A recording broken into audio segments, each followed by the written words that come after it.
অনেক মানুষ বলতেছে একজনের 10 কেজি মেকআপ দেওয়া লুকে নাকি আহাদ ভাইয়া পাগল হয়ে যাবে, কিন্তু ওরা কি জানে না আহাদ ভাইয়ের কাছে ন্যাচারাল বিউটি আছে।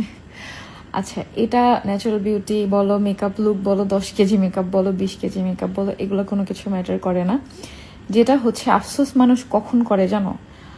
পরিবর্তন দেখে মানুষ কখন আফসোস করে না, আফসোস করে তখনই যখন মানুষ দেখে যে ইস অপোজিটের মানুষটা আমাকে এত ভালোবাসতো কিন্তু আমি তাকে ধরে রাখতে পারিনি।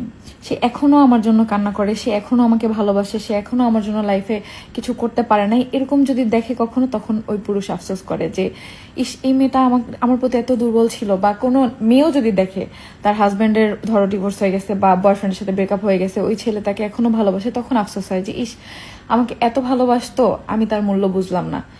কেউ লাইভে এসে জামাই থাকতে অন্য কাউকে ভালোবাসে এটা প্রাউডলি বলতে পারলে ওই জামাই জীবনে সেই বউর জন্য আফসোস করে না। সেখানে 10টা বউ থাকুক, মানে 10 জনের সৌন্দর্য একজনের মধ্যেও যদি চলে আসে তারপরেও সে আফসোস করে না।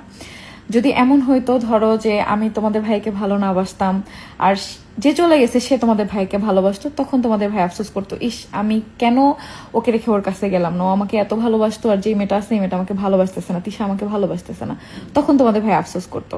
কিন্তু তোমাদের ভাই এত ওই লাইভ দেখার পরে তো সবকিছু শেষই করে দিছে, সেখানে তো ভালোবাসার কোনো জায়গাই নেই।